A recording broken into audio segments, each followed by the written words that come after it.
বন্ধুরা সকালে কেমন আছে? সবাই খুব ভালো আছে, আমিও খুব ভালো আছি। এবার আমি চলে এসেছি ছেলের অন্নপ্রাশনে। দুপুরবেলা যে খাইয়েছিল ওর দাদা ভাই ওকে, ওগুলো ওই ভিডিওটাই তোমাদের সাথে আমি এখন শেয়ার করব। এটা শেয়ার করা হয়নি আর অনেক লেট হয়ে যাচ্ছে ভিডিওগুলো শেয়ার করতে, কারণ বুঝতেই পারছো ছেলেকে সামলে তারপরে ভয়েস ওভার দিতে হয় ছেলে ঘুমিয়ে থাকলে। তো এখানে সব সাজানো কমপ্লিট হয়ে গেছে। এখন বসে আছে আমার ছেলে, বসে আছে দিদি কোলে, মানে ওর মণিমার কোলে। এখানে ওর দাদা বসে আছে, সাইডে বসে আছে মা। আর তারপরে এখন চলছে ফটোশ্যুট চলছে। আর আমার ছেলে দেখো তাকিয়ে আছে কীভাবে। এবার ও যাবে দাদার কোলে যাবার জন্য অস্থির। দাদার সাথে কেমন করে খেলছে দেখো। তোমাদের সাথে আজকে একটা কথা শেয়ার না করে পারলামই না। আমার ছেলে অন্নপ্রাশনের দিন মানে এত সুন্দর বলতে গেলে সার্ভিস দিয়েছে, একটা সময়ও কাঁদেনি, টাইম টু টাইম ঘুমিয়েছে, কোনো ডিস্টার্ব করেনি। যেভাবে ফটোগ্রাফার দাদারা যেভাবে বলেছিল ওকে ছবি তুলতে, যেভাবে যে মানে সাইড থেকে পেছন থেকে সামনে থেকে যেভাবে ওর সাথে ফটোশ্যুট করতে চেয়েছিল ওর ঠিক সেভাবেই হয়েছে। ওই দাদারাও বলছে যে এত মানে শান্ত, কান্নাকাটি কিচ্ছু নেই, এরকম বাচ্চা দেখাই যায় না। আমিও ভাবতে পারিনি এত সুন্দরভাবে ও দিনটাকে ম্যানেজ করবে এত ছোট বয়সে। মানে আমি তো অবাক হয়ে গিয়েছি। আমি সত্যি বলতে ওর মধ্যে অনেক বুঝশক্তি খুঁজে পাই অনেক ছোট থেকে। এখনও খাবার টাইম, ওকে এখন খাওয়াবে ওর দাদা ভাই।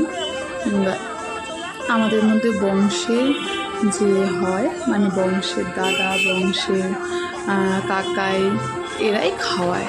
তো ওর দাদা ও খাওয়াবে আমার ছেলেকে। তো ওখানে দাদা ঠিকঠাক মতো বসছে, কারণ দাদা অনেকটাই ছোট, তোমরা দেখেই বুঝতে পারছো। পেটু কীভাবে তাকিয়ে আছে দেখো, মনে হচ্ছে তুলে নিয়ে সব কিছু মুখে দিয়ে দেবে। চলো তোমার ভিডিওটি স্কিপ না করে পুরোটা দেখতে থাকো। আমার ছেলেকে আশীর্বাদ করো, ও যেন অনেক বড় হতে পারে, সুস্থ থাকে, এটাই কামনা করো, এটাই আমি চাই।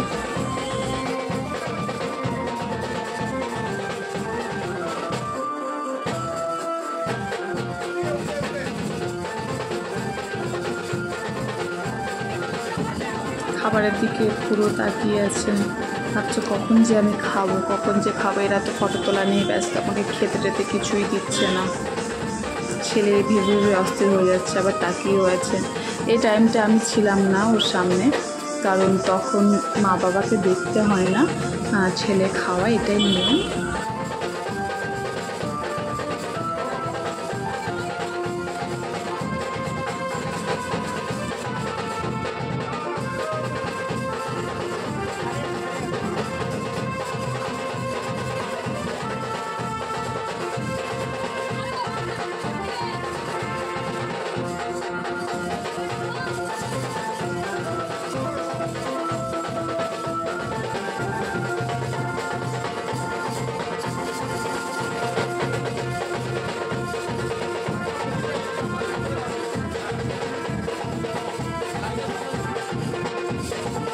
প্রথমে ছেলেকে ভাত খাওয়ানোর আগে এখানে মা প্রত্যেকটা প্রসাদ রেডি করেছিল, মানে ছেলেকে খাওয়ানোর জন্য। প্রথমে আমরা মন্দিরের প্রসাদ দিয়ে মুখটা এঁঠো করা হয়।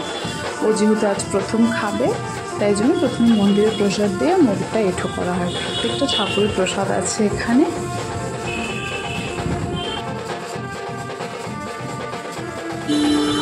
আমি তো এখানে খুবই ভয় পাচ্ছিলাম যে ও কী করবে, আমার খুব টেনশনে ছিলাম। তো দাদা অ্যাট লাস্ট ওর মুখে প্রসাদটা দিয়েছে, ওর রিয়াকশানটা দেখো কী যে দেখছে। এদিকে ও দাদা ভাইয়ের দিকে দেখছে, মানে ওর মণিমা ছেলে, মানে আমার ভাগনার দিকে দেখছে, তাকিয়ে আছে। ও বাপরে, আবার ছবিও তুলবে, খাবে, আবার হাসছে।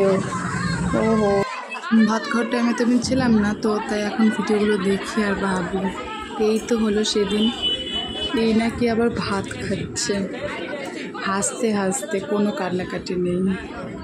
সবাই অবাক হয়ে গেছিলো। মানে একই সময় একই রকম ও মুখের ভঙ্গিমা করছে, কোনো কান্নাকাটি কিচ্ছু নেই।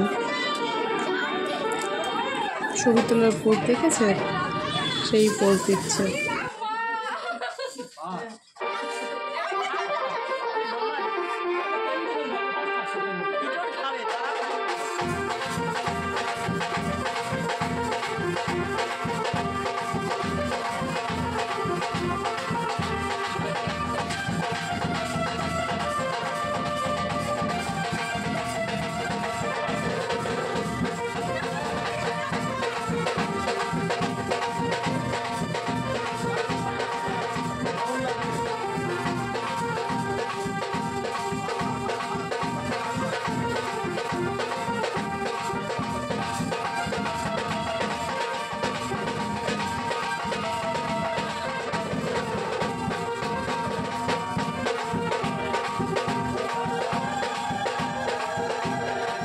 ভিডিওটা স্কিপ না করে পুরোটা দেখুন। অবশ্যই ভালো লাগলে আমার ছেলেকে আশীর্বাদ করবেন। সকলে যেন আমার ছেলে সুস্থ থাকে, অনেক বড় হতে পারে জীবনে।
বন্ধুরা সকলে জানিও ভিডিওটা কেমন লাগলো। যদি ভালো লেগে থাকে লাইক কমেন্ট শেয়ার সাবস্ক্রাইব অবশ্যই করে দিও। আমার ছেলেকে অনেক অনেক আশীর্বাদ করো। দেখা হবে নতুন কোনো ভিডিওর সাথে। সকলে ভালো থাকো, টাটা।